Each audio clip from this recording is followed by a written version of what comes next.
Hello बच्चों, let's see this question. The resistances of following solutions of KCl were measured using conductivity cells of different cell constants at same temperature. Consider that at concentration less than 0.1 molar, the specific conductivity of solution is directly proportional to the concentration of solution. और पूरा table बनाया हुआ है concentration of solution, उसके लिए corresponding cell constant दिया हुआ है. लाइक 0.1 मोलर के लिए 1 सेंटीमीटर इनवर्स, 0.01 मोलर के लिए 10 सेंटीमीटर इनवर्स, 0.005 मोलर के लिए 5 सेंटीमीटर इनवर्स, 0.0025 मोलर के लिए 25 centimetre inverse. Which of the following comparisons between their conductances is और आर करेक्ट. चार ऑप्शन आपको दिए हुए हैं अलग अलग कंपैरिजन के. तो चलिए सबसे पहले ये देखते हैं कि इस क्वेश्चन को सॉल्व करने के लिए हमें किस की कॉन्सेप्ट की जरूरत है. नाउ इस क्वेश्चन को सॉल्व करने के लिए जो की कॉन्सेप्ट हमें आना चाहिए that is basic idea about conductance, कि कंडक्टेंस क्या है. तो अगर मैं बोलूं कि कंडक्टेंस की बात करें तो conductance is nothing but the ability of a solution to conduct electricity. कोई भी सॉल्यूशन इलेक्ट्रिसिटी कितना अच्छे से कंडक्ट कर सकती है, that is the conductance. And conductance is represented by G and it is inverse of resistance, 1 upon resistance. And the other thing which you need to know in order to solve this question is that kappa और conductance के बीच कैसा relation होता है. तो kappa which is the conductivity और specific conductivity, that is the conductivity due to the unit volume of a solution, number of ions present in the unit volume of the solution. तो वहां पे kappa की value जो होती है वो इस तरह से लिखी जाती है, that is 1 upon R into L upon A, where L is the length of resistance and A is the cross sectional area of the resistance. Now 1 upon R अभी आपको मैंने बताया कि ये कंडक्टेंस होता है, तो that is why we will write G, and L upon A is another thing which is called as cell constant. तो ये दो चीजें अगर आपको पता है तो ये क्वेश्चन आपसे आसानी से सॉल्व हो जाएगा. तो चलिए हमने देख तो लिया है कंडक्टेंस और सेल कांस्टेंट, एक एक करके हम इसके लिए क्वेश्चन को सॉल्व करते हैं.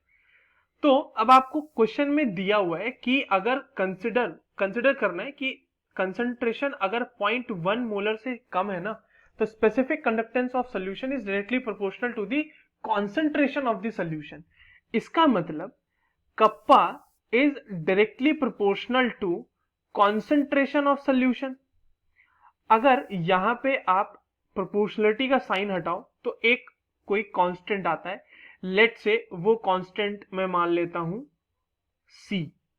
C is the constant for me, okay. और कॉन्सेंट्रेशन उसमें हम मल्टीप्लाई कर देंगे. तो कप्पा 1 की बात करें, अगर जो अलग अलग चार हमें यहाँ पे कॉन्सेंट्रेशन दिए हुए हैं, तो कप्पा 1 की बात करें तो उसके लिए कप्पा 1 हो जाएगा 0.1, that is the concentration of the solution, into C. Kappa 2 will be 0.01 into C. Kappa 3 will be 0.005 into C and Kappa 4 will be 0.0025 into C. अब जो हमने फॉर्मूला लिखा है कप्पा के लिए और सेल कांस्टेंट और कंडक्टेंस के रिलेशन के लिए, उसको अगर थोड़ा सा रीअरेंज किया जाए तो वो आपको रीअरेंजमेंट के बाद ऐसा कुछ आ जाएगा, that is conductance is equals to kappa upon cell constant. ठीक है.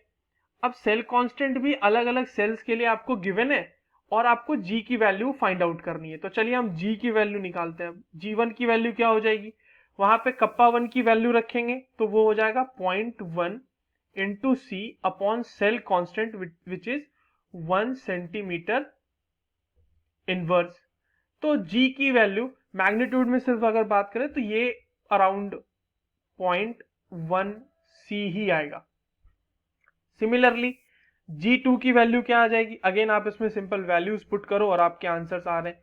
तो इसमें अगर हम ये रख दें इनटू C कर दें और यहाँ पे सेल कांस्टेंट उसका गिवन है दैट इज 10, उसको रख दे तो ये आ जाएगा 0.001 सी। सिमिलरली G3 की बात करते हैं तो G3 हमारा क्या आ जाएगा 0.005 into C upon cell constant is given 5 centimetre inverse, right. तो 5 सेंटीमीटर इनवर्स, तो ये आ जाएगा 0.001 सी। नाउ कमिंग टू G4, तो G4 में भी सारी वैल्यूज पुट करिए 0.0025 into C upon cell constant is 25, तो ये कितना आ जाएगा 0.0001 सी।